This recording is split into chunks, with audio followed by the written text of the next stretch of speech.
Alors maintenant, on va revenir en physique, j'allais dire, avec un invité, Antoine Brichot, Wind My Roof. Alors c'est particulièrement intéressant parce que vous proposez un module mixte, vous me dites encore une fois si je me trompe, mais voilà, entre éolienne de toit et panneaux solaires pour développer justement une solution concrète. Vous êtes soutenu par EIT Inno Energy et c'est justement un regard particulièrement intéressant qu'on va avoir sur cette fin de journée avec Antoine du coup Brichot, CEO et cofondateur de Wind My Roof, que j'invite à me rejoindre sur scène sous vos applaudissements nourris, j'en suis sûr.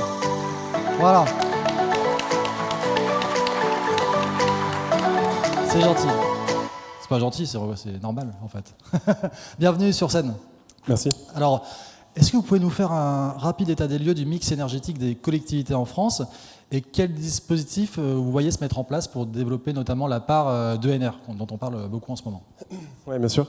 Bonjour à tous. Donc aujourd'hui, le mix français, alors sur le mix électrique, je pense que c'est des données qui sont connues, mais on a encore donc, une grosse partie nucléaire. On est autour de 65% sur les dernières années. Et on a une part de renouvelables qui commence à monter pas mal. On arrive aujourd'hui autour de 25%. Le reste étant encore plutôt des énergies fossiles. Donc les enjeux à venir, ils sont forts. On a des objectifs de l'ordre de 40% de renouvelables d'ici moins de 10 ans maintenant, 2030. Et c'est vrai qu'au rythme actuel, on peut se poser des questions sur la faisabilité de ce genre d'objectifs. Après, aujourd'hui, le gros enjeu pour moi, c'est sûrement un biais vis-à-vis de ce qu'on fait chez Wind My Roof, mais c'est de séparer en fait les énergies renouvelables centralisées, donc les gros parcs éoliens qu'on peut voir, ou aussi les parcs solaires qui se mettent en place aujourd'hui dans les champs et autres, avec les énergies décentralisées, c'est-à-dire en fait venir produire localement l'énergie là où on en a besoin directement sur le lieu de consommation.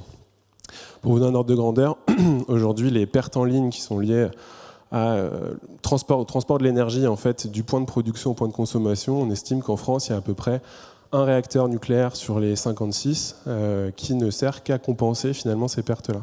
Donc c'est de l'énergie dont on a besoin, qui est gâchée aujourd'hui finalement, entre guillemets. Donc en produisant plus proprement et au plus proche des points de consommation, c'est vrai qu'on va pouvoir aussi régler une partie de la question. Après, sur les dispositifs qui sont mis en place pour accompagner le développement des ENR, aujourd'hui, on a les programmes d'investissement d'avenir, donc c'est pas nouveau et c'est des choses qui sont très portées par l'ADEME. On a aussi des programmes de recherche et de développement pour aller chercher de nouvelles technologies, être capable de produire plus d'énergie avec moins de moyens. Et après, on a aussi toute une part de subventions et d'aide sur les C2E et autres pour en fait, accompagner vraiment les économies d'énergie et l'augmentation de la production locale. Alors, les enjeux au niveau territorial, quels sont-ils? Enfin, autrement dit, quel est l'intérêt finalement pour une collectivité, parmi vous qui êtes sûrement encore parmi nous, pour une collectivité de développer la part d'ENR dans ce fameux mix énergétique? C'est quoi l'enjeu pour une collectivité de développer ça? Alors le premier enjeu, ça va être je pense qu'au vu de ce qui se passe en ce moment, ça va être de sécuriser l'approvisionnement en énergie. C'est-à-dire que quand un bâtiment est capable de produire 25% de son énergie toute l'année, on est un peu plus détendu quand on a un peu moins de gaz qui arrive en France. Ça va être aussi de sécuriser le prix, forcément. C'est-à-dire qu'aujourd'hui, quand on fait un investissement, quand on installe des panneaux solaires ou des éoliennes sur un toit, on est capable de prédire à 10, 15, 20 ans le prix de l'électricité qu'on va avoir. Ce qui n'est pas le cas aujourd'hui. On va avoir des pics à 10 fois plus cher sur les marchés de gros que l'an dernier, cet hiver. Ça va piquer, effectivement, quand ça va arriver. Après, le gros enjeu, forcément, c'est un enjeu de décarbonation, puisque en fait aujourd'hui en France on a quand même un mix qui est assez carboné. Alors on est quasiment les meilleurs élèves de l'Europe, mais on peut faire mieux si on enlève le fossile. En gros on va diviser par quasiment 4 ou 5 les émissions en changeant le fossile en renouvelable. Et alors c'est un peu utopique si on n'a pas de stockage et autres, en rajoutant le stockage on va quand même encore diviser par 2 ces émissions-là. Donc il y a quand même des solutions qui peuvent amener les collectivités à faire ces choix-là. Parfait, merci beaucoup. Alors, quel frein subsiste?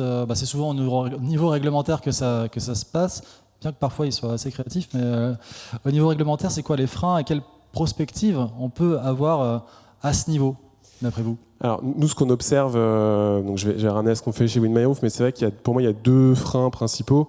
Le premier, ça va être un frein plutôt réglementaire. Aujourd'hui, on a des réglementations qui sont plutôt tournées sur le solaire, c'est-à-dire que les incentives qui sont mis en place et les systèmes ou les dispositifs dont je parlais qui poussent à développer les ENR, ils sont encore très centrés sur le solaire, c'est une technologie qui est démocratisée, qui est très connue de tous. Aujourd'hui, ça peut poser problème quand on essaie un peu de sortir les sentiers battus. Et c'est vrai qu'on n'a pas les mêmes moyens qui sont donnés à des technologies qui fonctionnent très bien. C'est-à-dire que faire de l'éolien à Dunkerque, c'est peut-être plus pertinent que faire du solaire. Donc, on sera tous d'accord là-dessus. En revanche, à Marseille, effectivement, on va avoir la part belle mise sur le solaire. Après, il y a un deuxième enjeu qui est plus sociétal cette fois. Je trouve que, c'est mon point de vue, mais je dirais que l'énergie, c'est devenu un instrument très politique. On l'a vu pendant les campagnes. Si on est nucléaire, on est plutôt d'un côté. Si on est renouvelable, on est plutôt de l'autre. Je pense que c'est pas la bonne solution dans le sens où, du coup, on tape systématiquement sur le renouvelable avec des arguments qui peuvent parfois être non fondés ou qui peuvent l'être, mais en tout cas pas en France, sur le recyclage et ce genre de choses. Donc il y a aussi toute une pédagogie à mettre en place. Et c'est vrai que nous, là, chez WindMyRoof, il y a tout ce travail-là, en fait, d'expliquer ce qu'on fait, de déjà faire comprendre à nos interlocuteurs aussi quels sont les problèmes qu'ils vont rencontrer, parce que tout le monde n'est pas conscient. En fait, c'est compliqué d'avoir accès à la donnée, de se rendre compte de ce qu'on consomme, de ce qu'on paye, de ce que ça représente en termes de CO2. Donc il y a tout ce travail-là à faire aujourd'hui en amont des projets, avant de pouvoir vraiment apporter une solution. Ouais, donc simplement sur WindMyRoof, donc nous, ce module qu'on va proposer, justement, l'idée c'est de venir compenser, en fait, grâce à l'éolien et au solaire, une partie des émissions de CO2 du bâtiment, qui vont être liées essentiellement à la consommation d'électricité. On ne va pas intervenir sur le reste du mix énergétique. Mais aujourd'hui, un des gros enjeux, donc c'est le thème de la journée, ça va être la mobilité. C'est-à-dire que là, on est sur une électrification massive de toute la vie en général, que ce soit la climatisation, le chauffage, les voitures, les trottinettes, les vélos et autres. Et aujourd'hui, en fait, on n'a clairement pas assez d'électricité. Donc tout ce qu'on va pouvoir produire en plus sur la toiture avec un espace contraint, puisqu'il n'y a quand même pas des toits de manière infinie, il faut pouvoir le faire. Et aujourd'hui, nous, typiquement, ce module permet de produire 2,5 fois plus d'énergie que des panneaux solaires seuls. Donc ce mix électrique qu'on a au niveau national, il y a un gros enjeu aussi à le redévelopper directement sur la toiture pour augmenter l'autonomie, baisser les émissions de CO2 et en fait aussi se sécuriser en question de prix d'approvisionnement de l'énergie dans un contexte qui est un peu compliqué en ce moment forcément. À suivre du coup. Merci beaucoup Antoine Brichot. Merci. WindMyRoof.